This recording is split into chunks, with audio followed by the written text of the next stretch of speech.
Oi, eu sou o Felipe, calma, você não tá no canal errado, eu só passei aqui rapidinho pra avisar que agora você pode fazer parte do clube de membros do canal aqui embaixo. Lá você vai ter acesso antecipado a todos os contos de terror que saírem aqui, além de conteúdo inédito, ou seja, sai um vídeo aqui, um vídeo pros membros, um vídeo aqui, um vídeo pros membros e assim sucessivamente. E também, claro, acesso aos vídeos clássicos que eu tive que tirar do ar lá do outro canal, Jogo da Esquerda e Direita, Tommy Taff, enfim, são mais de 100 horas de conteúdo que eu tô reeditando e corrigindo algumas coisas pra trazer pra cá melhorzinho, porque o YouTube ainda pega no pé, né? Quem já faz parte do Apoia-se continua a mesma coisa lá, tá? Eu só tô trazendo pra cá esses conteúdos pela praticidade. Clicou, já tem acesso a tudo, não precisa ficar esperando por mim. Muito mais fácil. Então considere vir pra cá pro Seja Membro também. Agora sim, vamos pro vídeo.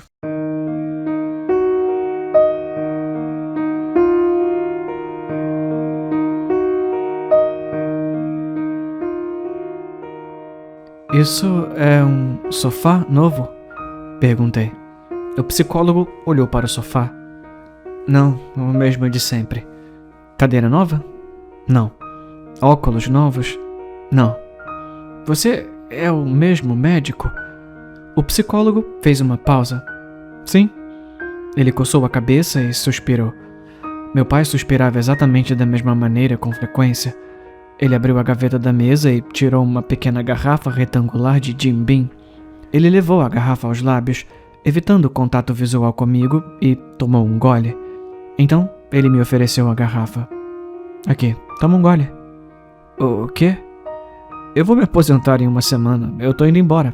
Toma um gole. Eu peguei a garrafa de uísque, desenrosquei a tampa e tomei um gole. Isso não é uísque? Eu disse depois de engolir. Você tá certo. É conhaque. Viu? Você percebeu isso. Você tá bem. Você só exagerou. Você é uma ostra. O quê?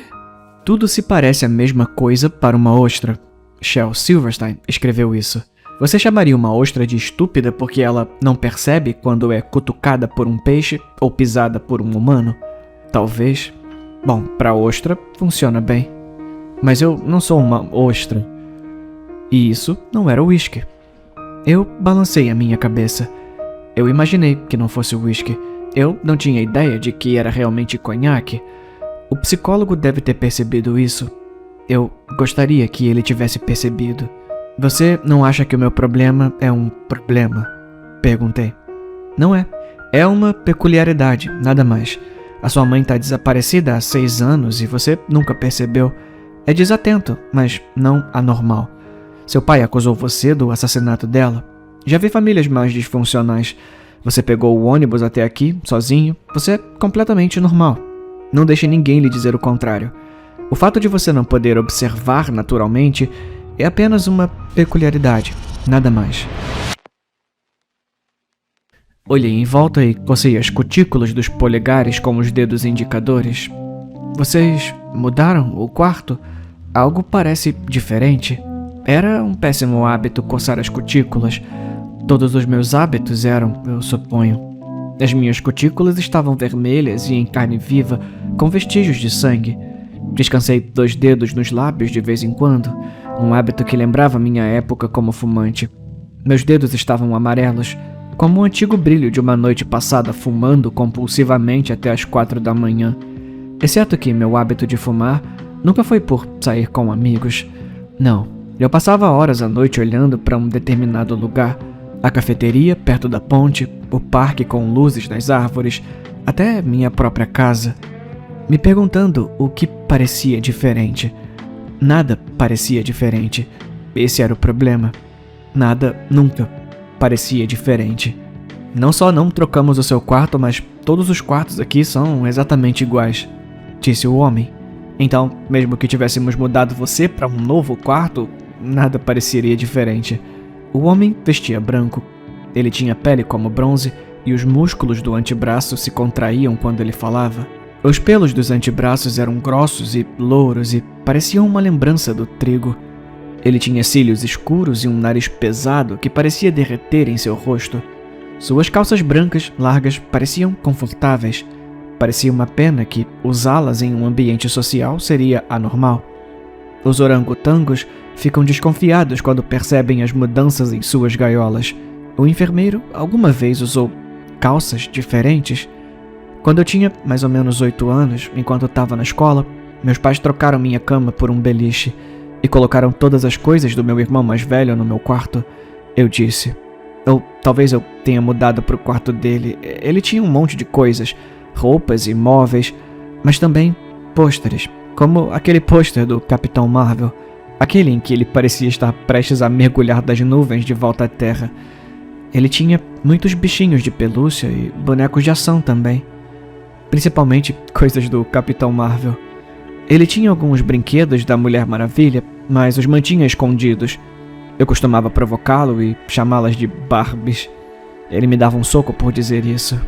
Eu não percebi quando ele foi para a faculdade, sabe? Não percebi quando ele voltou, não percebi que, enquanto ele esteve fora, meu pai fez do quarto vazio seu escritório. Não percebi que minha mãe estava desaparecida, não percebi nenhuma dessas coisas. Quem sabe por que um açougueiro precisa de um escritório? De qualquer forma, não percebi. O meu irmão perguntou onde minha mãe estava. Eu não tinha pensado nisso até que ele perguntou. Ele e eu descobrimos ao mesmo tempo que ela estava desaparecida há 6 anos. Meu irmão e meu pai brigaram. Ele voltou de repente, meu irmão. Tudo isso me faz sentir um idiota. Tanta coisa aconteceu e eu conto como me foi contado, não como eu experimentei. Você não é estúpido. É gentileza sua dizer isso, senhor enfermeiro. De qualquer forma, meu irmão insistiu que eu procurasse um psicólogo. Meu pai fazia uma careta pra mim. Ele dizia, até os orangotangos ficam desconfiados quando percebem mudanças em suas gaiolas.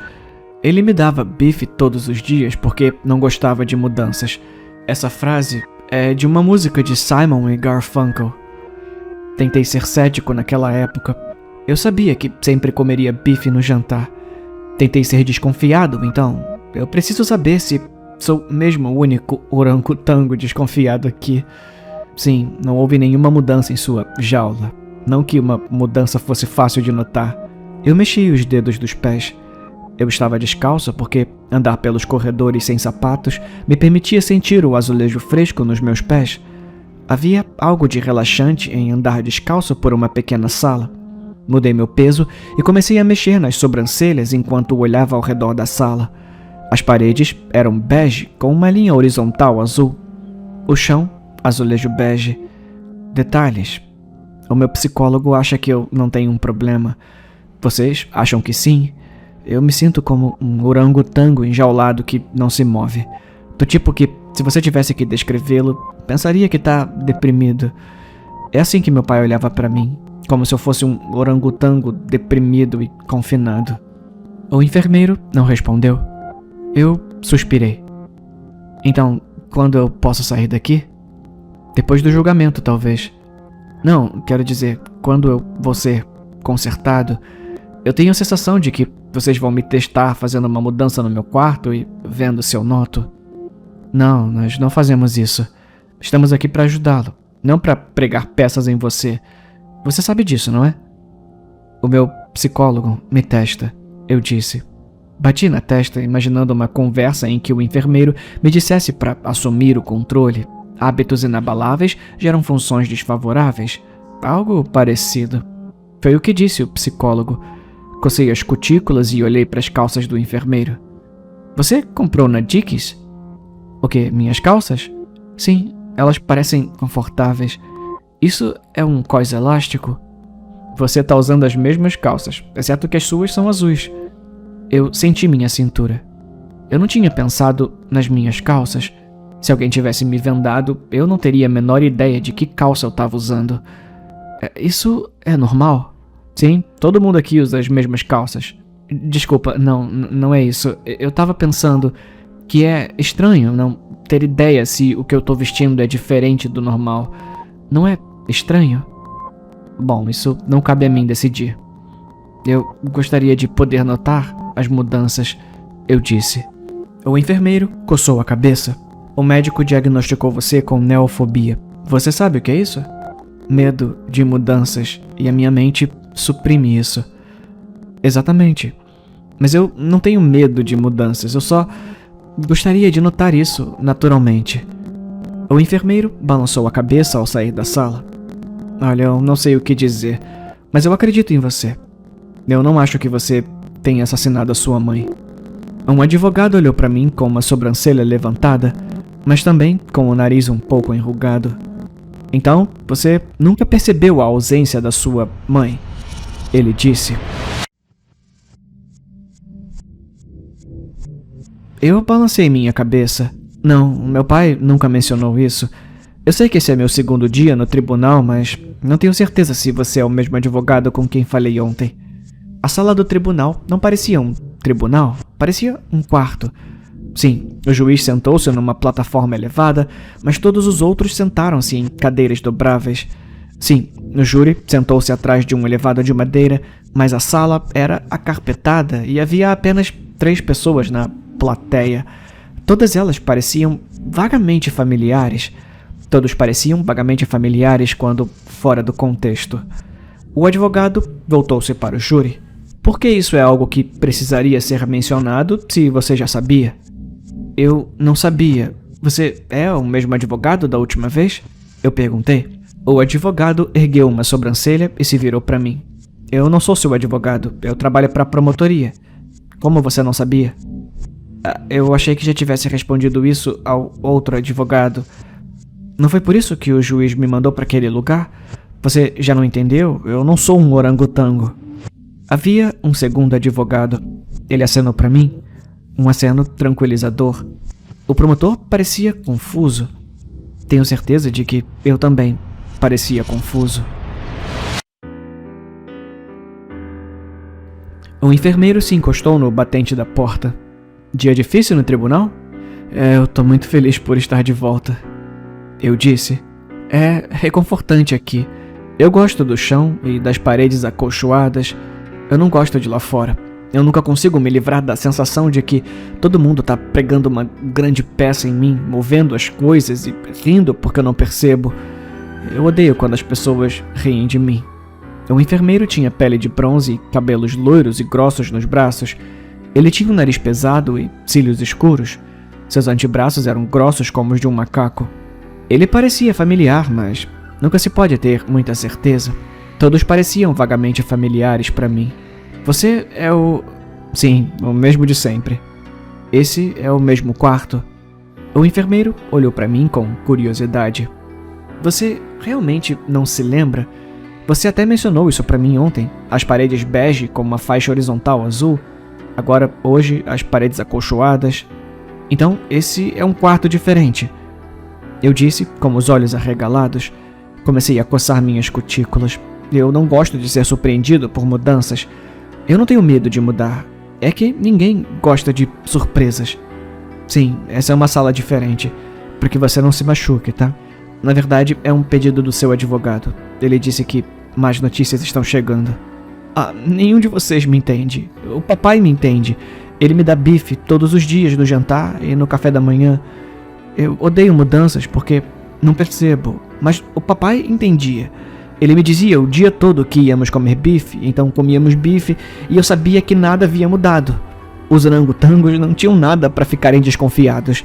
Eu sabia que comeria bife e não teria notado se um dia não comesse, mas era mais reconfortante não ter que me preocupar em não notar uma mudança. Bife todo dia? Eu tenho inveja de você, cara, eu adoro bife. Bem, depois de um tempo ele mudava para hambúrgueres, provavelmente porque era muito caro me dar bife todos os dias. Isso é compreensível. Os hambúrgueres às vezes me deixavam enjoado. Eu não percebia que ele tinha trocado para hambúrgueres. Eu passava mal às vezes com o barulho crocante. Por isso eu comecei a consultar o psicólogo. Por que você procuraria um psicólogo por ter comido um hambúrguer crocante, seja lá o que isso signifique? Não é sobre isso. Desculpa. Quer dizer, a minha mãe tá desaparecida há 6 anos e eu nunca percebi. Isso é o que eu tava pensando. Isso é loucura.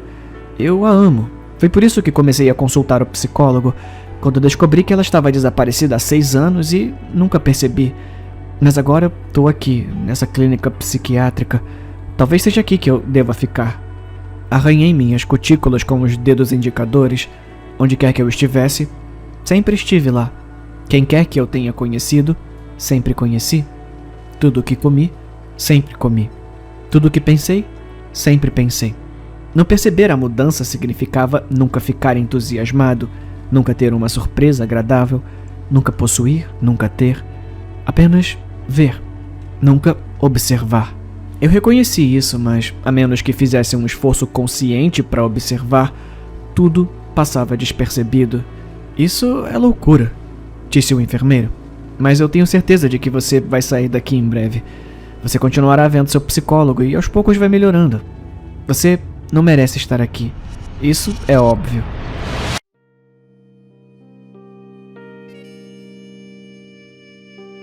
Imaginem 2 caixas de chocolate, por favor.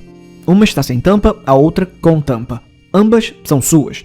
Você notaria imediatamente se a sem tampa tivesse chocolate faltando. A falta de chocolate na caixa com tampa, no entanto, só poderia ser notada quando a tampa fosse removida. É assim que o filho do açougueiro vive sua vida. Cada caixa descoberta em seu mundo é coberta para ele. Embora você ou eu percebêssemos a falta de chocolates imediatamente, apenas olhando para a caixa, ele não notaria, a menos que quisesse ativamente um pedaço de chocolate e não estivesse lá. Um sofá favorito, mesmo que fosse a única peça de mobília em sua casa vazia, só seria notado como desaparecido quando ele pretendesse sentar-se nele, e nenhum momento antes, enquanto nós notaríamos no segundo em que puséssemos os pés dentro de casa. E o pai dele continuou alimentando-o com bife. Ele apontou para a porta da frente do tribunal.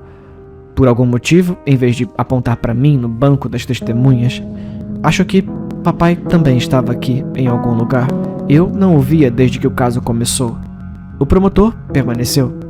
Protesto, excelência, eu peço que não conste isso nos autos. O outro advogado voltou-se para o juiz. É tudo uma questão de evidências, meritíssimo. O juiz olhou para os 2 advogados. Rejeitado. Eu quero ver onde isso vai dar. Mesmo sofá? O psicólogo olhou para mim como se eu tivesse me defecado. Ele não respondeu a minha pergunta. Ele realmente não gostava de mim. Era exatamente o mesmo olhar que meu pai sempre me lançava. Eu tinha sido liberado do centro psiquiátrico. Eu não era culpado. Eu não matei a minha mãe. Agora, tanto o papai como a mamãe estavam desaparecidos. Eu só precisava ver meu psicólogo. O enfermeiro pareceu se desculpar quando saí. Eu peguei o ônibus direto para cá. O psicólogo sempre se colocou à minha disposição. Ele também sentia pena de mim, eu acho. Sim, este é o mesmo sofá, disse o psicólogo suspirando. Ele tomou um gole de sua garrafa de Jim Beam. Você entende o que aconteceu no tribunal hoje? A pena era comum. As pessoas sempre sentiram pena de mim por causa da minha estupidez debilitante. Os orangotangos ficam desconfiados quando percebem as mudanças em suas gaiolas. Eles são especialmente desconfiados dos moluscos. Sim, aparentemente meu pai agora é o suposto assassino da minha mãe. Eu só consigo ver partes do julgamento quando tô no depoimento, mas eu não sou tão estúpido. Eu poderia descobrir isso sozinho. Eu ainda não consigo acreditar. O psicólogo se levantou da cadeira e foi até a janela. Ele olhou para o estacionamento lá embaixo. Eu o observei, me perguntando o que perdi. É por isso que eu odiava mudanças. Obviamente perdi alguma coisa, mas eu não tinha ideia do que. Desculpa, eu perdi alguma coisa? A tez do psicólogo ficou ligeiramente pálida, mas também com um tom esverdeado, como se ele sofresse de uma intoxicação alimentar. Ele se virou, pegou as chaves da mesa e o casaco no cabide perto da porta. Venha comigo, ele disse. Isso tudo vai acabar logo. Vamos sair para almoçar. Almoçar? O psicólogo segurou a porta aberta para mim. Sim, vamos lá. Eu bati as unhas na mesa. Por que saímos para almoçar no Outback? O garçom se aproximou. Qual vai ser o pedido hoje? Um bife, disse o psicólogo, pro jovem à minha frente. Você não vai comer? Eu perguntei. Não, só isso, obrigado. O garçom assentiu e saiu. Olhei ao redor do restaurante. Um bumerangue gigante estava pendurado na parede. Os australianos realmente usavam isso? O psicólogo pigarreou. Você entende o que aconteceu no tribunal? Eu balancei a cabeça. Sim, meu pai é procurado pelo suposto assassinato da minha mãe. Eles acham que foi ele quem fez isso, não eu. O corpo da minha mãe nunca foi encontrado, então Não sei por que eles acham que há um assassinato a ser resolvido. Talvez ela simplesmente tenha ido embora. Isso é o que eu sei. Não, ela não foi embora. Ela foi assassinada. Seu pai é o culpado. Eu fiz uma careta. Eu acho que não, mas de qualquer forma ele tá desaparecido desde o veredito. Eu tenho certeza que ele tá tentando encontrá-la. O psicólogo falou devagar. Seu pai, o açougueiro, cozinhava bife para você todos os dias.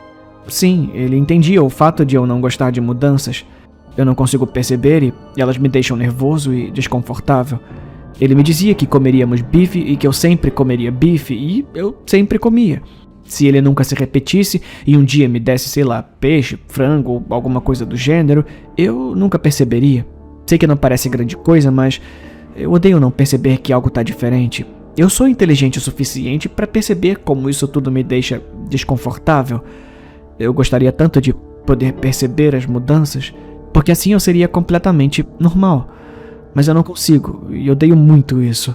A maioria das pessoas confusas como eu não consegue imaginar o que tá perdendo. Eu consigo. Eu consigo imaginar. Eu vejo a normalidade e sei que eu nunca vou ser assim. Mas eu já aceitei isso. Eu acho que... O garçom voltou e colocou o bife na minha frente. Isso é um bife? Perguntei. O garçom olhou para o psicólogo e depois de volta para mim, com um leve sorriso. Ele achou que eu estava brincando. Eu não estava. Com certeza é um bife. Tá certo. O psicólogo franziu a testa para mim. Experimenta. Um estranho borbulhar cresceu em meu estômago. Comecei a sentir náuseas. Eu realmente não queria o bife. Ele não parecia nada bom. Parecia estranho. Eu cocei minhas cutículas. Eu acho que eu não tô com fome. Coma o bife. Eu realmente não quero. Cocei minhas cutículas com mais força. As crostas deram lugar a sangue fresco. Eu não vou pedir de novo. Come o bife. Agora. Olhei fixamente para o psicólogo. Ele me encarou de volta. Eu realmente não queria o bife. Agora. Ele repetiu. A contragosto, espetei o bife com meu garfo, cortei um pedaço e o coloquei na boca. Percebeu alguma coisa? Ele perguntou enquanto eu mastigava. Eu senti náuseas, mas forcei a mastigação. Coloquei o garfo de volta e tomei um grande gole de água. Eu não queria estar aqui e não queria comer esse bife. Não. É claro que não. Nada? Balancei a cabeça. Nada. Tá, dá outra mordida agora. O que você tem aí é um bife T-bone. Esse é um corte caro. Se o açougueiro tiver feito o corte direito, um pequeno pedaço do filé mignon. Essa é a minha parte favorita do T-bone. O psicólogo apontou novamente. Dá outra mordida.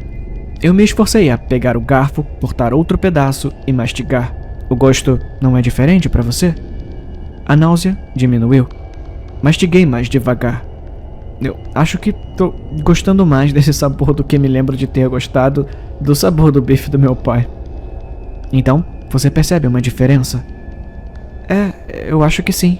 Então, eu vou te dizer exatamente o que alguém sem a sua condição perceberia. Ele teria notado imediatamente que o bife que você está comendo agora tem um gosto muito diferente do bife que seu pai lhe deu. Ele teria notado que a aparência é muito diferente, o cheiro é muito diferente e até mesmo a sensação na boca é muito diferente. Notaria? Imediatamente. Você nunca gostou do bife do seu pai? Sim, isso é verdade. Mas você gosta desse bife? Eu continuei comendo. Sim, eu acho que sim. O psicólogo continuou com as mãos fechadas sobre a mesa e um sorriso estranho no rosto. O corpo da sua mãe nunca foi encontrado. Bom, não dá nem pra ter certeza de que ela foi assassinada. Eu já te disse. Ela foi assassinada. Você nunca comeu bife no jantar, disse o psicólogo. Ele parecia animado.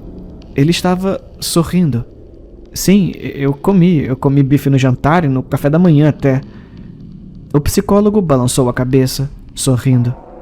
Não, você não comeu. Você comia bife antes da sua mãe morrer. Mas depois que ela morreu, meu pai fazia bife todos os dias. Não. O sorriso do psicólogo se alargou a cada segundo. Ele parecia um louco agora. Você nunca comeu bife no jantar porque não saberia a diferença. Os orangotangos ficam desconfiados quando percebem mudanças em suas gaiolas. As ostras, bem, é tudo a mesma coisa para uma ostra. Seu pai matou a sua mãe. Seu pai matou muitas pessoas. Você comia a carne no café da manhã e no almoço e no jantar. Mas não era carne bovina. Não, nunca foi carne bovina. Seu pai tinha um quarto, o antigo quarto do seu irmão. Esse quarto se tornou sua mãe. Seu pai preparava todas as suas refeições, todos os dias. Mas não, nunca era bife. Eu deixei cair o meu garfo. Ele fez um barulho na mesa. Deixei cair a faca também. Estava difícil de respirar agora. Eu não percebi alguma coisa. O psicólogo começou a rir histericamente. Ele agarrou seu bigode e puxou. E saiu imediatamente. Ele tirou os óculos. E eu sei que deixei passar algo importante. Estava difícil de respirar. Ele estava rindo muito. Você ainda não me reconhece? Meu Deus, como você é estúpido. Esse disfarce de merda me custou o quê? Uns R$2? Ele tirou um lenço do bolso e enxugou as lágrimas dos olhos. O lenço estava muito manchado de sangue. Você nunca comeu bife. No jantar, você comeu seu psicólogo. Ele disse, balançando o lenço. E no café da manhã, você comeu a sua mãe, filho.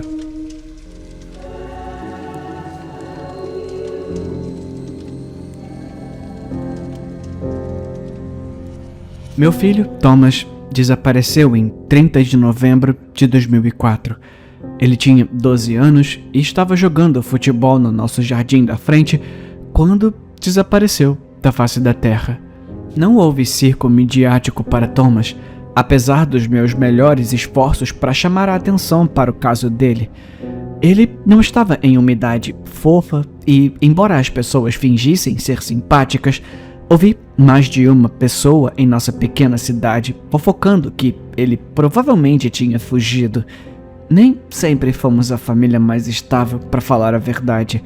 Em cidades pequenas como a nossa, todos se apegam a qualquer fofoca negativa que conseguem colocar as mãos.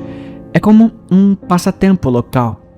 É verdade, meu marido Dylan e eu estávamos discutindo algumas horas antes de Thomas desaparecer. E me envergonha dizer que sabia que ele podia nos ouvir gritando do lado de fora. As batidas da bola de futebol contra as paredes da casa ficaram mais altas e furiosas conforme nossa discussão aumentava. Quando o policial, a quem denunciamos Thomas como desaparecido, soube que estávamos discutindo muito recentemente, vi seus olhos vidrados. Mais um que fugiu, ele estava pensando. Apenas mais um que fugiu. Algumas semanas de busca frenética depois, a polícia de repente ficou mais interessada, mas a essa altura, qualquer evidência que eles pudessem ter reunido já havia desaparecido. Nenhum vestígio de Thomas foi encontrado. Eu sempre deixava a luz da frente acesa para Thomas, mesmo anos depois. Nunca desisti de procurar e todas as minhas energias foram para isso. A minha vida era procurar por Thomas. Trabalho, amigos e hobbies foram ficando para trás um por um. Dylan foi inicialmente simpático e nossas discussões até melhoraram por um tempo. No final do primeiro ano, comecei a perceber que seu coração não estava mais realmente na busca. Quando chegou o segundo aniversário, ele começou a me dizer para superar, seguir em frente e parar de agir como uma louca. Eu o expulsei. Ele sequer discutiu. Eu nunca me senti tão sozinha. Eu tinha começado a dormir com o velho Ted, a pelúcia que Thomas amava quando criança. Ele o carregava para todo lugar por anos e adorava tirar a maior parte do pelo, antes de timidamente me dar, aos 10 anos. Eu achei que você poderia querer ficar com ele, ele disse, evitando meus olhos. Eu tentei não rir e coloquei o velho Ted no fundo de uma gaveta para guardar. Quem diria que aquele símbolo de sua infância seria tão importante para me fazer companhia em centenas de noites solitárias quando eu chorava até dormir, sentindo tanta falta do meu filho que doía fisicamente. Ontem à noite estava ventando e a princípio eu pensei que estava imaginando as batidas. Elas ficaram mais altas e insistentes. Eram 10 da noite, quase hora de eu ir para a cama, e eu estava irritada que alguém me incomodaria a essa hora. A porta se abriu e lá estava ele, meu querido e maravilhoso Thomas, todo crescido. Demorou um pouco para meus olhos transmitirem a informação para o meu cérebro descrente. "Oi, mãe", ele disse. A sua voz era profunda e máscula agora, mas tão atrevida como sempre. Eu desabei em seus braços. Minhas emoções eram avassaladoras demais para dizer qualquer coisa. Eu apenas arfava e chorava em seu ombro. Ele meio que me abraçou, meio que me carregou até a cadeira mais próxima e se sentou. Olhei para o seu rosto, avaliando o milagre. Suas feições estavam preenchidas e ele até tinha barba por fazer agora, mas não havia dúvidas sobre isso. Ali estava o meu garoto. Eu senti a sua falta, senti tanto a sua falta, querido. Ele sorriu novamente e acenou com a cabeça em direção às minhas mãos. Sim, eu posso ver isso. Só então percebi que ainda estava agarrada ao velho Ted. Mas, querido, onde você estava? O que aconteceu? Pensei que você estivesse morto. Pensei que algum monstro tivesse sequestrado você. Thomas balançou a cabeça. Vai chegar o momento de explicar tudo isso. Onde está o papai? Eu engoli em seco e me perguntei como explicar. Eu não falava com Dylan há anos. Ele não está aqui. Mãe, você pode trazê-lo aqui? Eu realmente quero vê-lo. Como eu poderia dizer não? Liguei para Dylan, esperando que ele ainda tivesse o mesmo número de celular. Para o meu alívio, tocou e ele atendeu. Eu disse a ele que precisava dele imediatamente. Era uma emergência. Seus resmungos me deixaram com raiva. Qualquer hesitação era um tempo longe do meu filho. Mas ele cedeu eventualmente. Enquanto o esperávamos, falei com Thomas. 20 anos de coisas que eu queria dizer a ele se espalhando. Sempre que eu tentava mudar de assunto, para onde ele tinha estado, o que o impediu de voltar, ou o que o fez ir embora, ele se calava e dizia que tudo ficaria claro mais tarde. Eu estava com medo de assustá-lo novamente, então recuei. Nós conversamos, principalmente sobre o que seus primos e amigos da escola estavam fazendo. Ele achou engraçado eu deixar a luz acesa todas as noites, mas pela maneira distinta como ele desviou o olhar quando mencionei isso, eu sabia que ele estava tocado. Dylan apareceu depois de alguns minutos, reclamando sobre como eu tinha ligado para ele nessa hora ridícula e como eu estava histérica. Eu não disse nada. Não conseguia formular palavras. Simplesmente o agarrei pelo braço e o arrastei para a sala. Nunca vi alguém enrijecer tão rápida e completamente. Dylan parecia ter levado um choque elétrico. Thomas não correu até ele. Foi a reunião mais estranha que eu já vi. Olá, pai, disse Thomas. Sua voz estava mais dura de alguma forma. É impossível. Dylan murmurou finalmente. É ele, Dylan. Eu chorei, sentindo as lágrimas de alegria arderem em meus olhos novamente. É o nosso Thomas. Ah, não seja ridícula, Marta. Dylan gritou para mim. É claro que não é ele. Eu fiquei surpresa. Como ele podia olhar para esse homem tão obviamente nosso garoto e não reconhecê-lo instantaneamente? Olha, eu não sei quem você é. Dylan rosnou para Thomas, entrando em seu espaço. Não sei se você tá atrás de dinheiro, atenção ou o quê, mas eu quero que você saia dessa casa agora mesmo e nunca mais volte. Você não é o nosso filho. Thomas se manteve firme. Ele era uns bons 15 centímetros mais alto que seu pai agora e muito mais robusto. Ah, é? O que te dá tanta certeza, pai? Eles se olharam, se avaliando. Que tal você contar pra mamãe por que você tem tanta certeza de que eu não sou o seu filho? Thomas desafiou. Eu estava perdida. Tudo o que eu sabia era a sensação crescente de medo borbulhando em meu intestino. Do que ele tá falando, Dylan? Alguém pode me dizer o que tá acontecendo? Dylan respirou pelo nariz e fechou os olhos. Ele parou pelo que pareceu uma eternidade. Eu sinto muito, Martha. Essa foi a primeira vez que eu ouvi Dylan se desculpar em mais de 2 décadas de convívio. Eu quase queria colocar minha mão sobre sua boca, impedindo-o de dizer o que eu sabia que ele diria em seguida.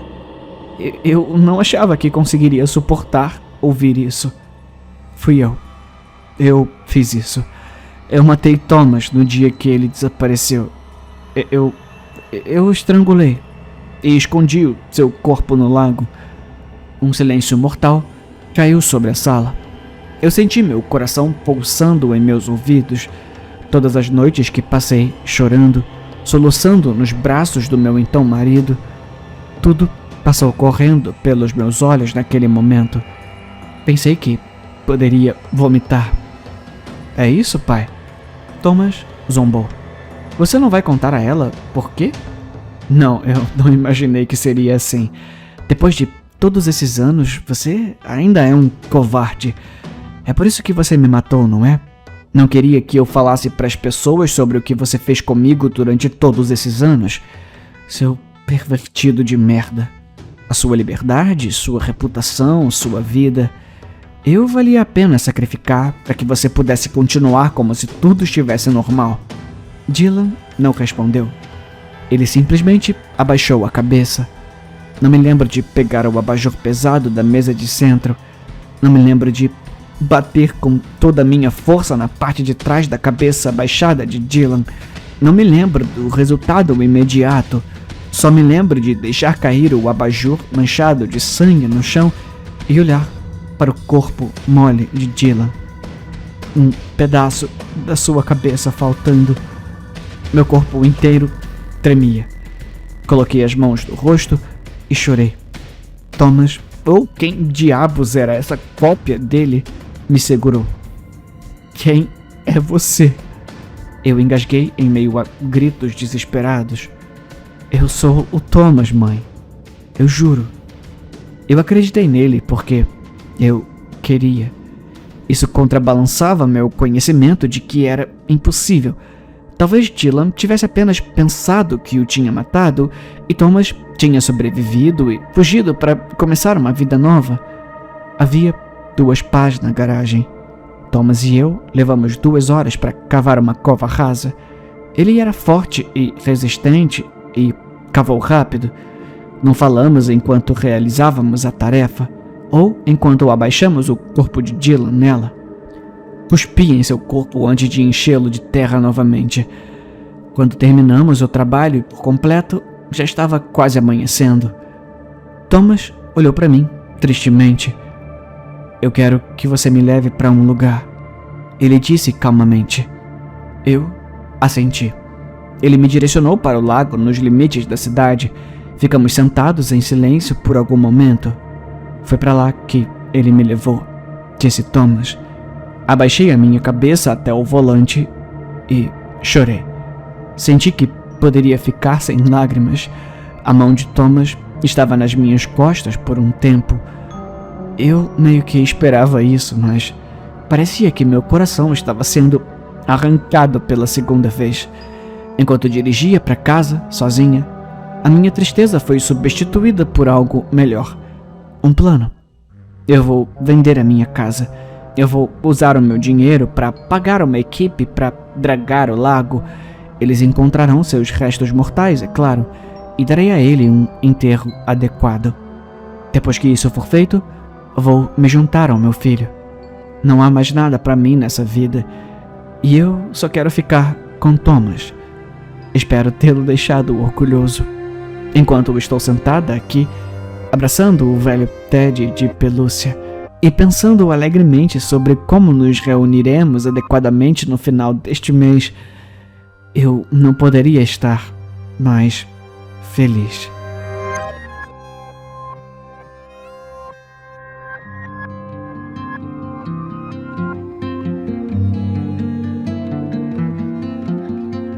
Eu não vou dizer onde eu moro, isso é irrelevante, mas moro em uma área propensa a alertas meteorológicos, especificamente tornados.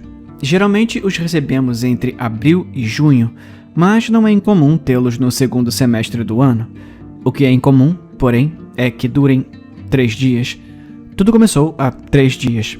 Eu tinha acabado de chegar em casa depois de mais um dia chato de trabalho e me sentei no sofá com uma cerveja, um jantar no micro-ondas e meu cachorro, Sam, um pequeno vira-lata que resgatei. Eu planejava ficar um pouco bêbado e adormecer assistindo alguma merda na TV tarde da noite, a minha rotina habitual durante a semana, quando fui rudemente interrompido pela TV e pelo telefone emitindo um alerta de tornado. Olhando para fora, pude ver que estava um pouco tempestuoso, mas definitivamente não parecia um clima de tornado.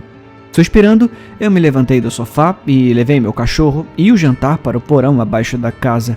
Só percebi depois de fechar a porta que esqueci a minha cerveja. O meu porão é tão glamouroso quanto a minha casa. Tenho certeza que você pode imaginar o que isso significa. Descendo os degraus, minha mão atravessou a parede antes de encontrar um interruptor de luz.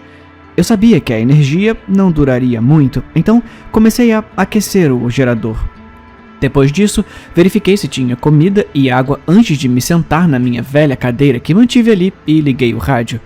Achei que conseguiria pelo menos meia hora de sinal de rádio antes que fosse distorcido e eventualmente levado pela tempestade. Enquanto eu começava a terminar meu jantar, o rádio ganhou vida. Transmissão de alerta meteorológico de emergência para... Os residentes são aconselhados a permanecer em ambientes fechados ou em um porão e fechar todas as janelas. Os residentes também são aconselhados a trancar todas as portas, barricar as entradas do porão e não atender qualquer pedido de ajuda ou pedido de entrada até um sinal oficial. Fiquem seguros. Boa sorte. Espera, o quê? Eu disse, levantando-me e quase engasgando com a comida. Rapidamente me inclinei para frente e aumentei o volume do rádio, na esperança de captar o aviso pela segunda vez. Os residentes também são aconselhados a trancar todas as portas, barricar as entradas do porão e não atender qualquer pedido de ajuda ou pedido de entrada até um sinal oficial. Fiquem seguros. Boa sorte. O rádio finalmente foi desligado no momento em que a chuva começou a cair no telhado do resto do andar de cima.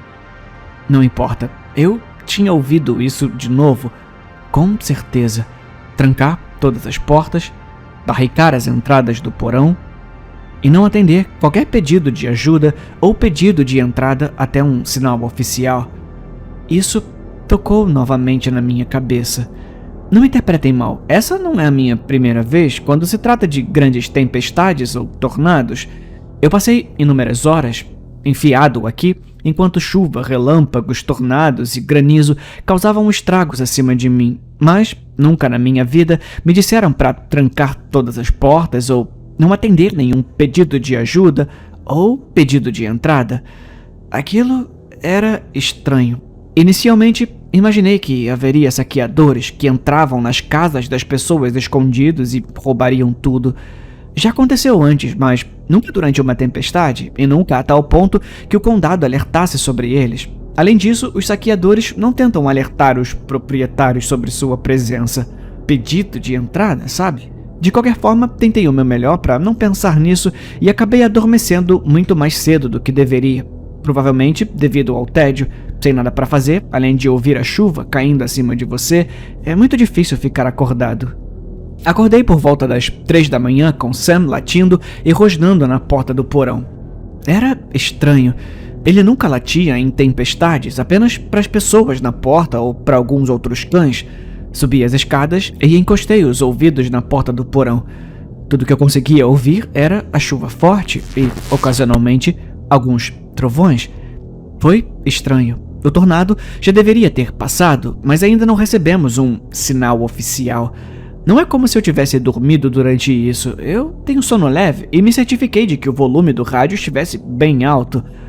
Quando eu estava prestes a voltar para minha cadeira, ouvi o rangido da minha porta da frente se abrindo. Merda, eu pensei comigo mesmo. Eu esqueci de trancar. Sam começou a latir mais alto, apesar das minhas tentativas de silenciá-lo. A casa ficou em silêncio por um momento. Aproveitei esse tempo para colocar uma tábua de madeira na maçaneta da porta, tornando quase impossível abrir a porta pelo lado de fora. Mas então eu ouvi passos. Eles eram leves, mas definitivamente estavam lá. Eu os segui com meus ouvidos enquanto eles andavam pela minha casa. Foi difícil identificar onde eles estavam, mas eu definitivamente os ouvi no carpete da minha sala e subindo as escadas até o meu quarto. Meus olhos correram pela sala enquanto meu pânico aumentava. Parecia que havia um buraco no meu estômago. Eu estava enjoado de medo. Eu tinha deixado meu rifle no andar de cima e aqui embaixo a melhor desculpa para ter uma arma era a faca de carne de alguns centímetros de comprimento que eu havia trazido antes. Apaguei a luz e enfiei o olho entre as duas portas do porão que davam para minha casa. Sam havia se acalmado, mas ainda rosnava. Meus olhos percorreram o campo de visão limitado que ele tinha. Eu podia ver meu sofá, as escadas e a porta fechada do meu banheiro. Então, não muito. Foi então que percebi que os passos haviam parado. Era sobre isso que o rádio alertou?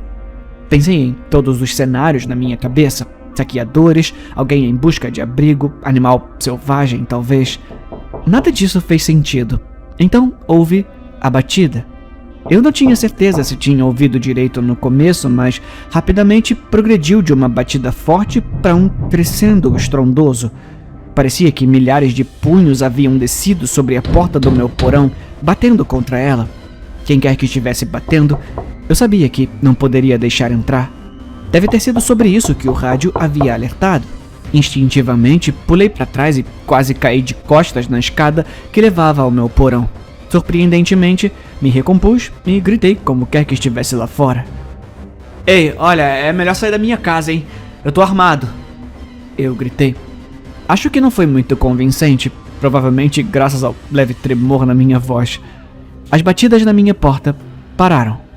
Eu o assustei? Eu refleti para mim mesmo. Ficou quieto por alguns minutos, mas o silêncio desconfortável foi quebrado quando ele falou. Ei, cara, você precisa me deixar entrar. É muito perigoso aqui fora. Eu não sei quanto tempo eu vou aguentar. Impossível. Era a voz do meu irmão. Eu não ouvia há anos, desde que ele se mudou. Não há como ele estar por aqui. Droga, ele nem sabia onde eu morava. Cada grama do meu ser sabia que o que quer que estivesse falando definitivamente não era meu irmão, mas outra coisa. E ainda assim, eu respondi. Mark? Sim, ai meu Deus, quanto tempo. Deixa eu entrar, eu preciso ver você. No final da frase, a sua voz sumiu. Era mais profundo e quase rouco. Não era a voz do meu irmão. Eu sabia que não poderia responder. Ele falou novamente. Olha, Alex, pelo amor de Deus, deixa eu entrar. É perigoso aqui fora, a tempestade tá forte. Eu não dei a satisfação de uma resposta, o que só pareceu deixá-lo ainda mais irritado. Deixa eu entrar. Ele gritou de frustração. Seu grito foi repugnante. Um lamento agudo que encheu o ar e me fez querer vomitar. Depois disso, começou a bater na porta novamente. Ficou quieto por algumas horas depois disso. A tempestade continuou, aparentemente sem tornado. No entanto, fiquei surpreso ao ouvir meu rádio ganhar vida. Alerta meteorológico de emergência cancelado. Os moradores são aconselhados a deixar seus porões e proteger suas propriedades. Isso é tudo. Deixei escapar um suspiro de alívio. No entanto, meu alívio durou pouco. A transmissão parecia estranha. Normalmente, no final de uma tempestade, haveria um relatório de danos e locais onde você poderia ir para receber ajuda, e até mesmo uma cama para passar a noite. Além disso, eu ainda podia ouvir a chuva e os trovões acima de mim. Não havia como ter passado um sinal. Alguma coisa deve ter, de alguma forma, sequestrado o meu sinal de rádio. Embora eu não tenha respondido a mensagem, meu rádio continuou dizendo que eu poderia sair. A cada poucos minutos, a mesma linha se repetia, com qualidade de som perfeita. Seria o suficiente para me fazer querer desconectar completamente a coisa, se eu não tivesse medo de perder o sinal final de verdade. Desde o início de tudo isso, tenho estado bastante quieto. 3 dias se passaram sem que a tempestade ou a porra do meu rádio diminuísse. Aquela coisa, seja lá o que for, ainda está por aí, batendo ocasionalmente na minha porta para me lembrar. Eu acho que tô perdendo o juízo. Se não fosse por Sam, eu acho que já teria enlouquecido. Isso é tudo por enquanto. Eu vou atualizar, se puder. Até lá, me deseje sorte. Já é véspera do 4º dia e a tempestade não dá sinais de parar. Não pelo que posso ouvir de qualquer maneira. Lendo minha última postagem, muitos de vocês me deram alguns conselhos muito bons que acabei colocando em prática. Consegui dormir um pouco nos últimos dias. É difícil. Aquela coisa na minha casa ocasionalmente bate na porta e pede para eu abri-la. E a droga do rádio tá transmitindo a mesma mensagem. Quando eu não tô dormindo, porém, fico cavando no fundo do porão. Sabe, quando eu comprei essa casa, o proprietário anterior me disse que havia uma porta do porão que dava para o exterior, mas que estava enterrada sob uma pilha de entulho, depois que as paredes de cada porão desabaram. É estranho, mas acho que talvez seja minha única esperança. Na minha última postagem, um usuário recomendou que eu tentasse ligar para um dos meus vizinhos. Eu tenho um telefone fixo armazenado aqui, então tentei ligar para eles. Nas primeiras ligações, eu não obtive resposta. Presumi que eles tivessem evacuado ou que o seu material de emergência estivesse guardado dentro de casa. Eu estava prestes a desistir quando aquela coisa do lado de fora da minha porta falou novamente. Você não vai conseguir falar com eles. Eu posso ajudar. Deixa eu entrar. Eu vou te ajudar. Eu tenho água e comida. Você sabe. Comida e água, graças a Deus, não eram um problema. Eu até tinha alguns sacos de ração para Sam, para que ele não passasse fome. Sam realmente parecia gostar da situação, quando ele não estava latindo para coisa do lado de fora da porta, pelo menos. Além disso, alguém na minha última postagem fez um comentário sobre eu usar o cachorro como uma distração enquanto corria. Embora a ideia seja definitivamente válida, infelizmente não poderia fazer isso com Sam. Ele esteve comigo nos bons e maus momentos. Embora meu porão esteja um pouco decrépito, ainda o mantenho constantemente abastecido com suprimentos para exatamente esse tipo de situação. Bem, talvez não seja exatamente esse tipo de situação, mas uma em que tenho que ficar por aqui alguns dias. De qualquer forma, tentei uma última vez ligar para os meus vizinhos. Dessa vez, graças a Deus, eles realmente atenderam. Alô, Sr. Robinson? Tentei não parecer muito trêmulo ao telefone. Sim, você precisa de ajuda, Alex? Eu fiz uma pausa. Eu não poderia contar a eles sobre o que estava do lado de fora da minha porta.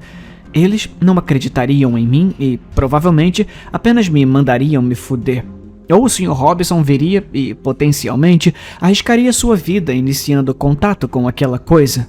Sim, eu tô em uma situação difícil. Eu tô ficando sem comida e água e meus geradores quebraram. Estaria tudo bem se eu ficasse com vocês até a tempestade passar? Sim, eu acho que tudo bem. Ainda temos muitos suprimentos, então vem, é só bater na porta dos fundos da casa e vamos deixar você entrar. Tudo bem, obrigado. Vejo você lá então. Desliguei e rezei a Deus para ter acabado de falar com o Sr. Robinson de verdade e não com o que quer que for que estivesse lá fora.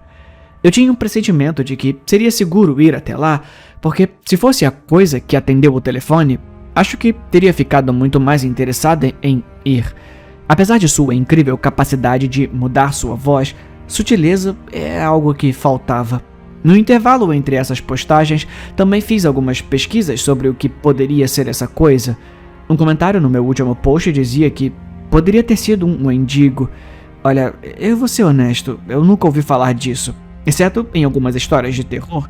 Diz na página da Wikipédia que é uma criatura canibal que possui algumas características humanas, mas também que reside nas regiões de floresta. Então, não sei se uma dessas coisas poderia chegar até aqui. Embora não saiba bem o que é, eu sei que não quero entrar em contato com essa coisa. Antes de correr loucamente para o quintal do meu vizinho, eu tive que descobrir como distrair a coisa. Felizmente, eu ainda sabia que estava bem acima de mim, porque batia constantemente na minha porta. Olhando pela fresta entre as duas portas, ainda não consegui ver nada, apesar das batidas constantes. Eu vou ser honesto, eu tô meio grato por isso. Acho que teria um ataque cardíaco se olhasse e visse essa coisa olhando, me encarando de volta ou algo parecido. Eu sabia onde estava, isso era o que importava. Durante o resto do quarto dia, usei uma pequena pá de areia para cavar o fundo do porão, embora o tempo lá fora estivesse tempestuoso. A escavação me deixou suado e com sede no calor sufocante do Kansas.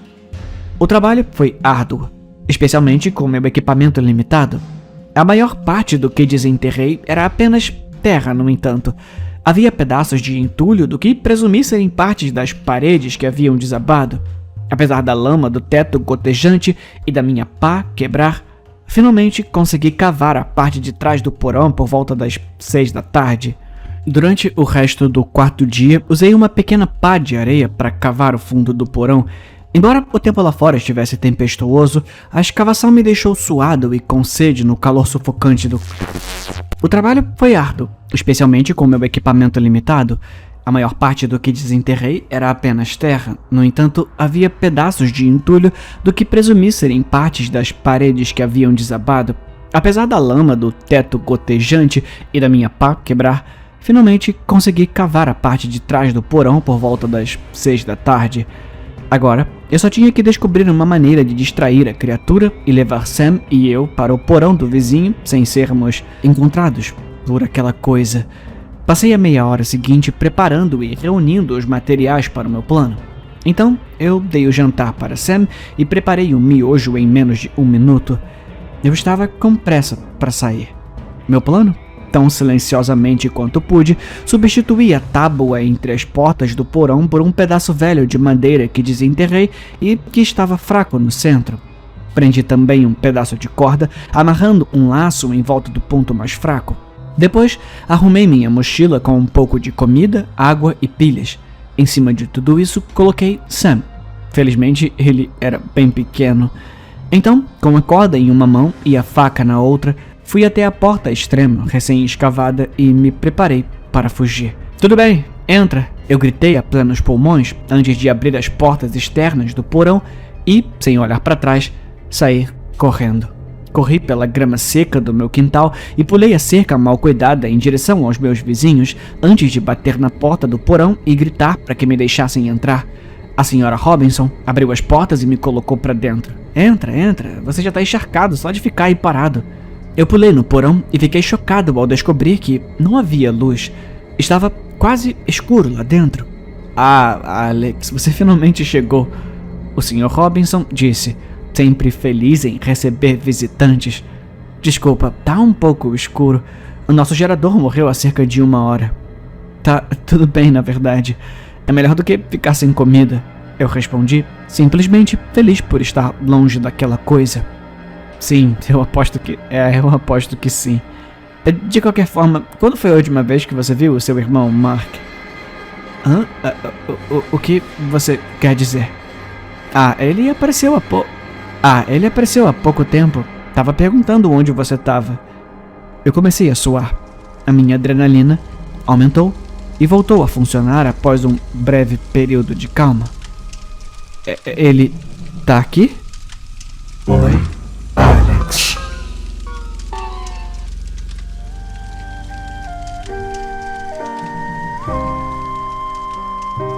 Eu esqueci como assobiar ontem. Eu finalmente me lembrei, mas devo ter parecido um idiota ali no corredor da loja, franzindo os lábios enquanto tentava encontrar os movimentos musculares certos. Não me lembro da última vez que tentei assobiar. Então, talvez tenha sido a falta de prática que levou à minha incapacidade de lembrar como. Não é como andar de bicicleta, sabe? Assobiar. Por outro lado, provavelmente faz mais tempo que não ando de bicicleta, então não tenho muita fé que a habilidade retornará tão facilmente também. E depois da cirurgia no quadril em 2017, a queda feia que levei no verão passado, descendo os degraus de Juliano, eu me ofereci muitas vezes para ajudá-lo a consertar aqueles degraus e ele nunca aceitou. Sem mencionar as tonturas e a visão turva que parecem surgir sem aviso ultimamente, não tenho nada que andar de bicicleta. Ellen me observou, sua testa franzida, com um olhar de preocupação. Um pensamento passou pela minha cabeça. Eu ainda tô parado ali? Foi ontem? Onde eu tô? Mas eu tô em casa agora. Laptop nos meus velhos joelhos ossudos, enquanto relaxo na minha espreguiçadeira, com o gato ronronando nas minhas pernas. Ellen também está aqui, tricotando no sofá. Devo ter ficado com uma expressão estranha no rosto de novo, porque Ellen largou as agulhas e pegou a minha mão. Às vezes eu fico confuso, mas Ellen é o meu farol, a minha rocha que me guia de volta. Não sei como eu conseguiria sem ela. Estamos na sala de estar do nosso apartamento, fazendo nossas próprias coisas, mas ainda juntas. A televisão está ligada, mas ninguém está assistindo. Apenas ruído de fundo. Houve um tempo em que ninguém queria ruído de fundo. Naquela época, o silêncio era pacífico. Agora, o silêncio é muito alto, cheio de caminhões passando, o tremor do trem passando, até mesmo os passos no andar de cima e as brigas aleatórias dos vizinhos. O ruído de fundo da vida se tornou insuportável. Então, o abafamos com o ambiente de uma trilha sonora de comédia da TV. Lembro-me do motivo pelo qual tentei assobiar ontem.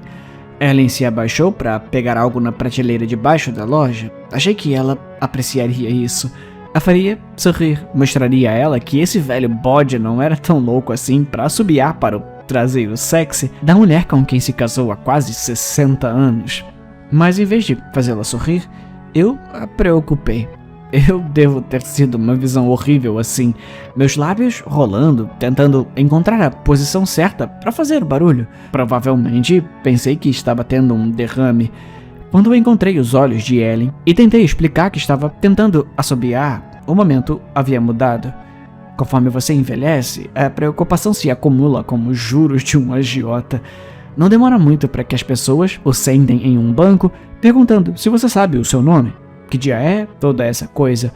Você sabe, você tem que trabalhar na progressão, concordar educadamente e não ficar bravo com um pequeno mal-entendido que se transformou em algo maior do que é.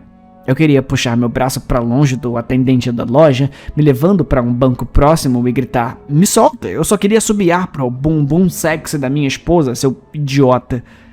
Mas se eu fizer isso, vira outra coisa. Então eles vão dizer que você tá bravo e confuso, o que significa que eles vão chamar a polícia ou uma ambulância. Qual deles eles vão chamar depende se você tá em uma loja chique ou numa mais povão. Esse caminho leva a ainda mais perguntas. Algumas picadas de agulha, uma pessoa diferente de jaleco branco fazendo as mesmas perguntas, tudo isso você tem que acenar e sorrir junto. Já faz muito tempo para compartilhar que você só pretendia fazer a sua esposa sorrir. Muitas pessoas envolvidas nesse momento. Uma aprovação como essa, eventualmente, leva a outra conversa abafada ao redor da mesa de jantar quando as crianças vêm visitar, decidindo se talvez agora seja a hora de me mudar para uma casa de repouso. Eu tô ficando muito indisciplinado, preciso de supervisão constante, cuidados constantes. Levanto-me para ir à cozinha e repreendê-los.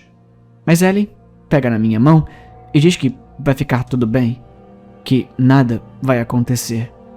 Não, agora eu me lembro. O incidente do assobio não foi ontem. Não podia ter sido. Há gelo nas janelas hoje. Tínhamos ido à loja comprar brinquedos e pirulitos para os nossos netos quando fomos à casa do Juliano para sua festa de 4 de julho. Costumávamos fazer a festa na nossa casa, quando tínhamos uma casa no campo, mas a casa era demasiado grande para nós gerirmos. Por isso, vendemos e nos mudamos para o apartamento em que estamos agora. Primeiro andar, sem elevador, sem escadas. Provavelmente é por isso que ouvimos tantos barulhos também, sendo o térreo mesmo ao lado da rua. Além disso, o vizinho de cima é um homem robusto. Um bom rapaz. Não me interpretei mal, mas não é nada leve.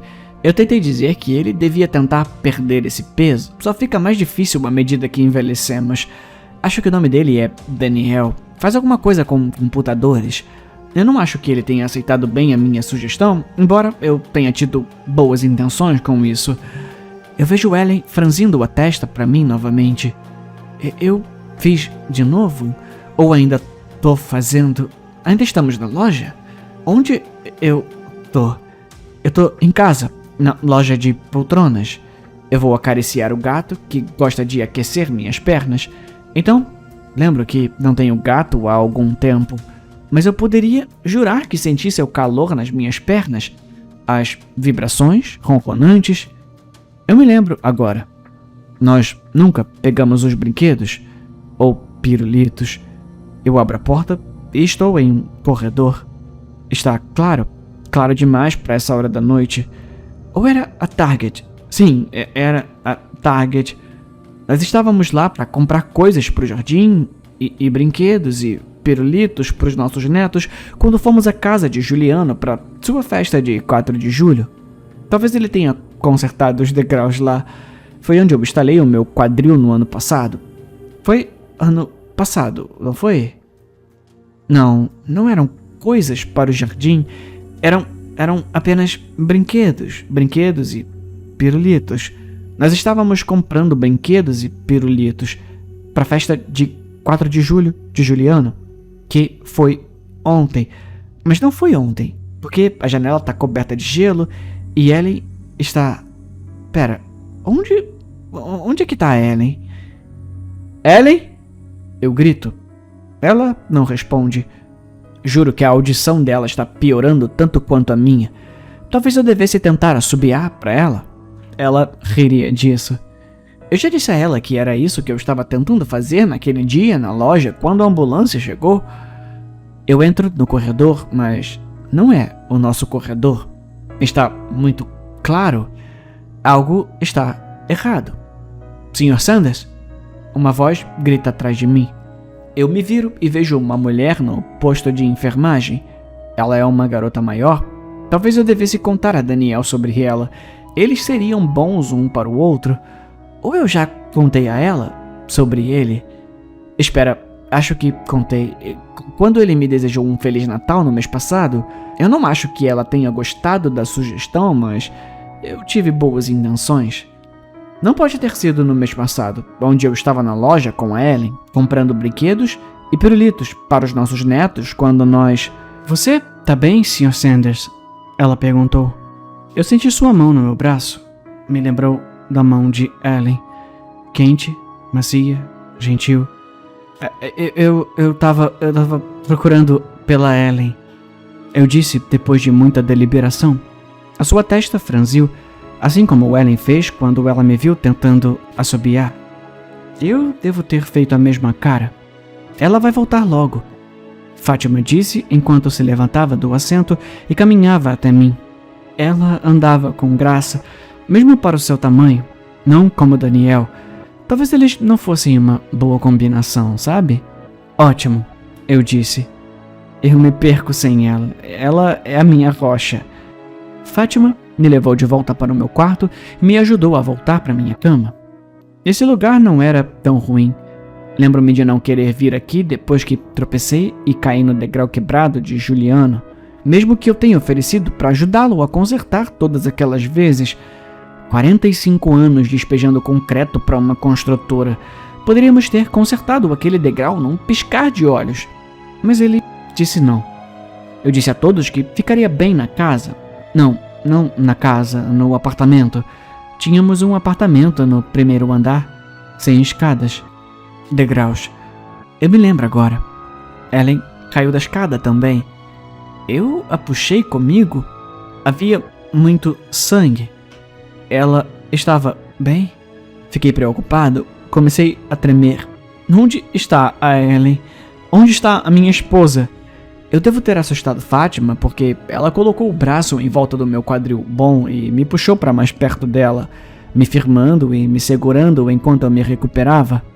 Eu relaxei um pouco, Claro, Ellen estava bem. Fátima me disse que voltaria em breve. Ela não mentiria pra mim. Fátima sabe que Ellen é a minha rocha. Eu me perco sem ela. Eu disse isso a ela. Espera, eu acabei de contar a ela?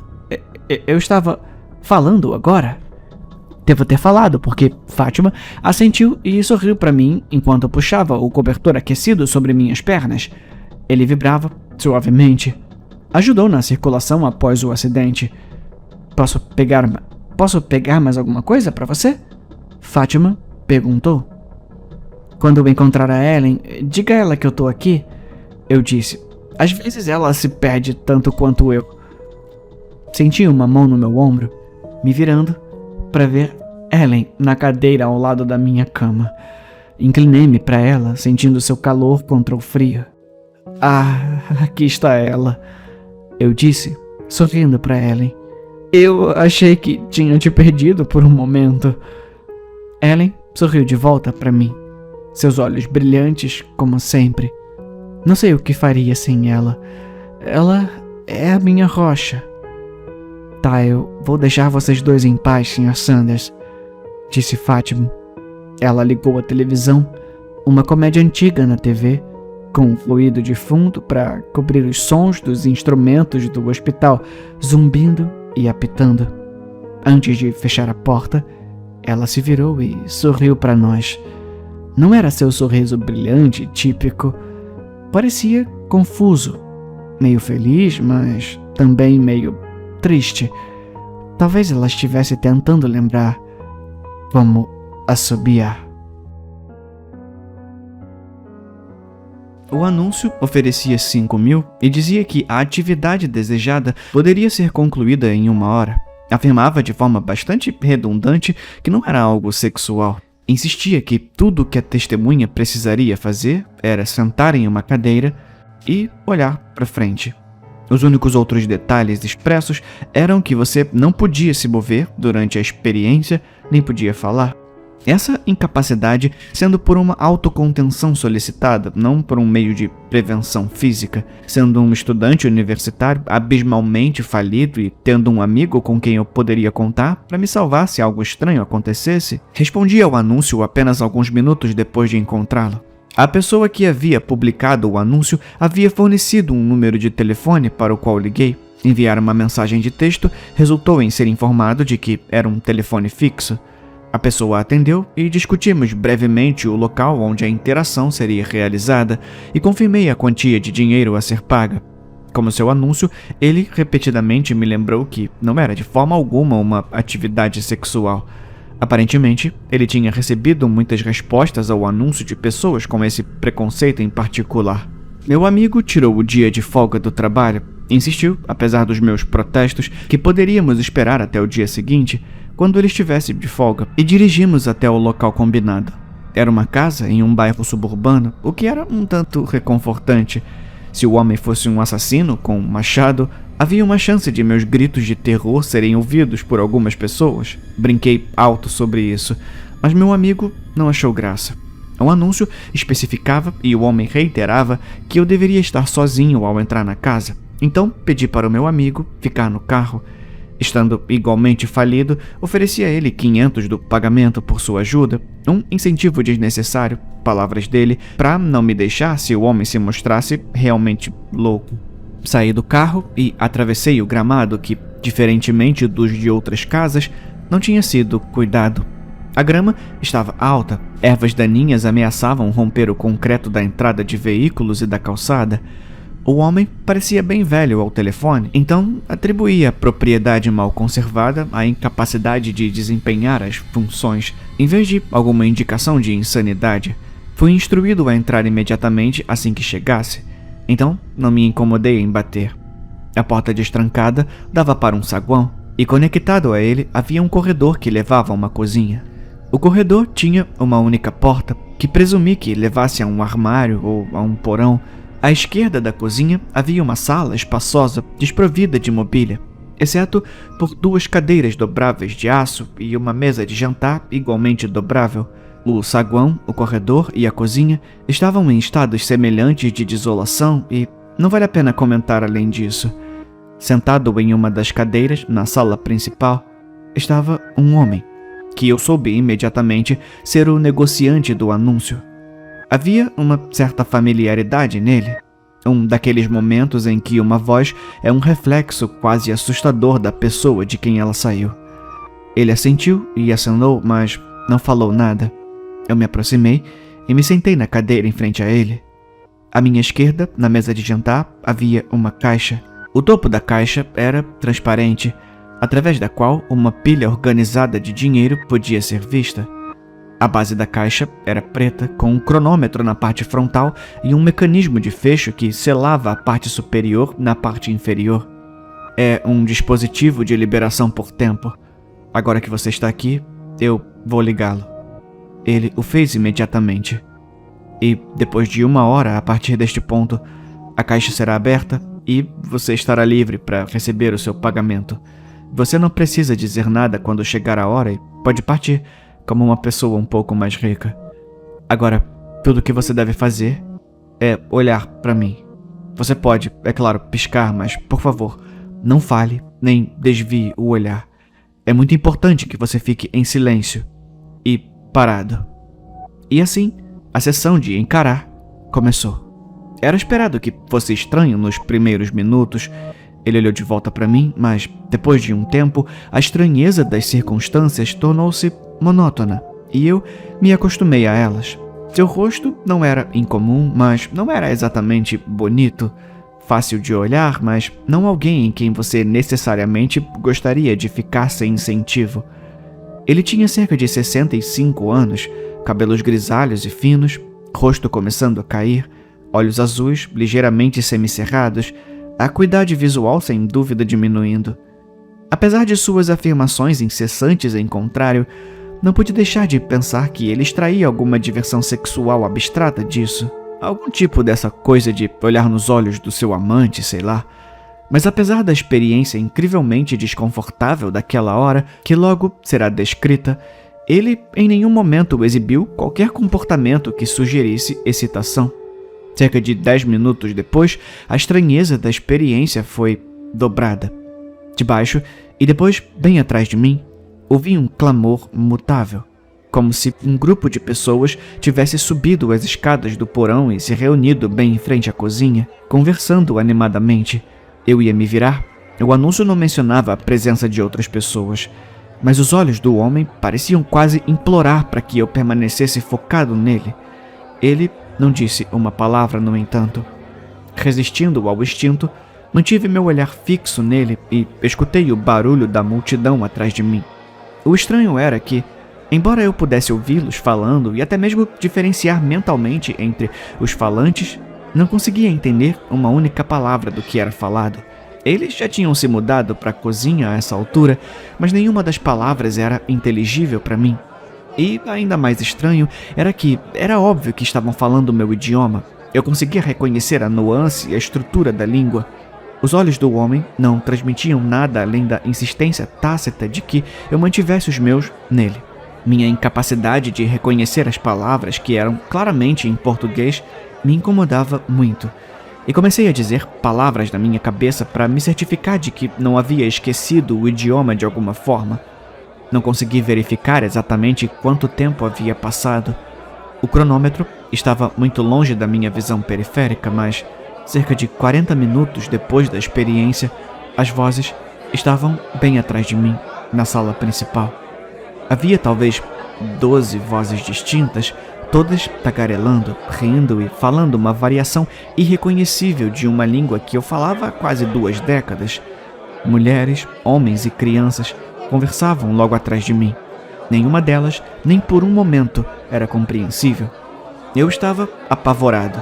A aparência delas e a migração do porão para bem atrás de mim eram estranhas, sim, mas a possibilidade de que algo estivesse errado comigo, que eu pudesse ter tido algum tipo de derrame ou deslize neurológico, era muito pior. Meus olhos permaneceram no homem, mas a minha mente recuou momentaneamente, repassando essas possibilidades sombrias. Ao retornar meu foco para o homem, vi que ele estava chorando. Inaudível, é claro, mas as lágrimas estavam lá. Os lábios tremendo levemente. O instinto quase me compeliu a perguntar o que havia de errado, mas me contive. Tanto pelo bem da experiência, quanto por um novo medo de que falar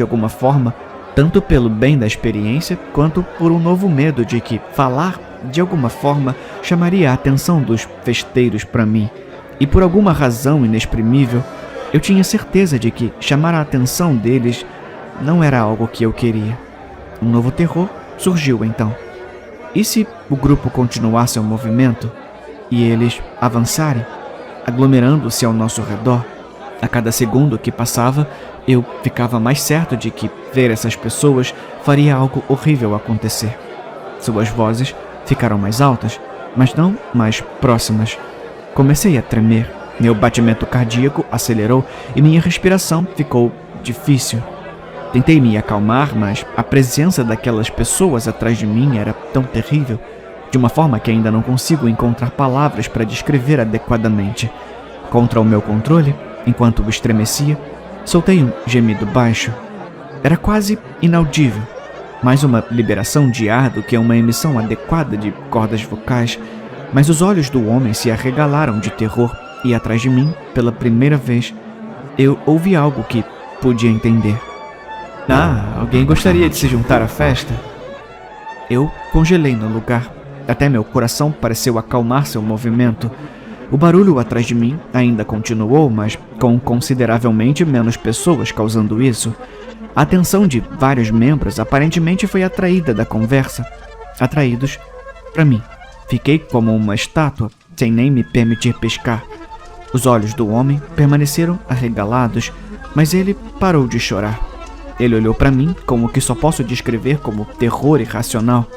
Apesar da minha crença anterior de que ver essas pessoas causaria algum evento horrível, tentei ver em seus olhos até mesmo um reflexo fraco da cena atrás de mim, mas nada foi refletido, nem mesmo meus pensamentos. Eu poderia jurar que houve um pedido para entrar na festa. Uma voz de mulher. Acha que era um dos amigos do querido e velho papai? Uma voz de homem agora. Aquele velho idiota não conseguiria manter um amigo nem se sua vida dependesse disso. Vocês dois certamente cuidaram disso. Uma terceira voz, outro homem, um coro de risadas desconcertantes irrompeu. Bem, então vamos voltar para baixo? Os outros, que não tinham falado, pareceram responder em concordância, embora eu não conseguisse entendê-los. Tão gradualmente quanto vieram, as vozes foram embora, retornando para o andar de baixo e, eventualmente, desaparecendo até o inaudível. Poucos minutos depois, o cronômetro ao nosso lado disparou, indicando que a hora havia passado. O homem quase desmaiou naquele momento, afundando-se no assento e respirando com dificuldade. Fui ajudá-lo, mas ele levantou a mão, me dispensando. Antes que eu pudesse dizer qualquer coisa, ele gritou: obrigado. E repetiu a mesma coisa várias vezes entre as respirações. Ele começou a chorar novamente, embora essas lágrimas parecessem ser de alívio, ou talvez até de alegria. Depois de alguns momentos disso, ele se recuperou e se sentou ereto na cadeira. Ele gesticulou para a caixa e disse: o dinheiro é seu. Você está livre para ir. Obrigado, sinceramente, por me acompanhar durante esse tempo. Por me notar. Por favor, pega o dinheiro e saia desse lugar. Eu mesmo vou sair em breve. Apesar da experiência totalmente bizarra, eu não queria fazer perguntas. Aquela horda migratória de gente falando me assustou pra caramba, e eu não queria ficar na casa mais do que o necessário. Peguei e guardei o dinheiro no bolso, sem me preocupar em contá-lo, e fui embora, acenando para trás enquanto saía. Saí o mais rápido e silenciosamente possível. Fechei a porta, aliviado por não ter ouvido passos apressados subindo as escadas. Meu amigo ainda estava estacionado do lado de fora, bem onde o deixei. Entrei no carro e soltei o suspiro mais pesado da minha vida. Acho que ele não apareceu, hein? Eu não tô surpreso, ninguém dá 5.000 de graça assim. Do que você tá falando? Eu tirei o dinheiro do bolso e mostrei a ele. Ele olhou para o dinheiro, depois para mim com uma expressão de incredulidade. Mas você só ficou lá por 5 minutos. Você roubou isso de lá? Eu ri. O tipo de risada nervosa que você solta quando alguém diz algo extremamente estranho, ou depois de ter sobrevivido a uma experiência perigosa. No meu caso, qualquer um dos dois poderia ter sido a causa. Finalmente me recompus e disse: "Do que você está falando? Eu fiquei lá dentro por 1 hora. O dinheiro estava em uma caixa trancada, com um cronômetro, definido para esse período de tempo." A expressão do meu amigo passou de descrença para preocupação e ele apontou para o relógio em seu rádio. Lembrei-me de que horas eram quando saí do carro pela primeira vez e vi que apenas 5 minutos haviam se passado desde então. Olhei para o relógio e então voltei meu olhar para o dinheiro, como se, de alguma forma, isso reconciliasse a disparidade nas percepções de tempo. "O que exatamente aconteceu lá dentro?" Ele perguntou isso suavemente, o que me fez sentir ainda pior. Eu não queria que ele pensasse que eu era louco ou que eu tinha machucado alguém e roubado o dinheiro, mas para evitar a suspeita anterior, eu não podia contar a ele sobre o que realmente aconteceu. Olhei ao redor, primeiro para casa e o resto da vizinhança, mas não vi excesso de carros que justificassem a presença das pessoas. Além disso, era meio-dia de uma terça-feira, não exatamente as circunstâncias ideais para uma festa. "Olha, por favor, só dirige." Eu queria sair de perto da casa, não até você me contar o que aconteceu. Mais firme, mas ainda não confrontador. Eu levei um momento para considerar minhas opções, então contei a ele uma versão da verdade que não me fazia parecer louco. Não mencionei nada sobre a multidão de pessoas, mas contei a ele sobre a experiência com o homem e disse que deve ter parecido mais longo do que realmente foi, ou que talvez ele tivesse ajustado o cronômetro errado. Meu amigo ouviu em silêncio e, quando terminei, ele segurou o silêncio por um momento, olhando para casa pela minha janela. Achei que ele aceitaria minha resposta, mas, sem dizer nada, ele saiu do carro. Antes que eu pudesse impedi-lo, ele correu pelo gramado e entrou na casa. Eu deveria ter entrado com ele, mas meus nervos me impediram de entrar novamente. Ele voltou alguns minutos depois, entrando silenciosamente e ligando o carro. "E aí?" eu disse. "Tá vazio. Tá completamente vazio. Não tem ninguém lá dentro, não tem nenhum único móvel." Ele se afastou do meio-fio e começou a dirigir pela rua. Eu não sabia o que dizer, então não disse nada, e ele me deixou na minha casa sem dizer mais nada também. Não sei o que aconteceu comigo naquela casa, mas o dinheiro é real o suficiente. Já usei um pouco para comprar comida. Meu amigo não quis nada. Eu posso entender isso, eu acho. Não sei no que ele acredita, nem sei no que eu acredito, mas espero que ele não pense que eu fiz algo terrível. Talvez ele pense que eu inventei tudo, embora não houvesse nenhuma maneira de eu ter conseguido juntar 5.000. Certamente não para uma brincadeira. Independentemente da verdade, o dinheiro é real. E por isso, eu sou grato.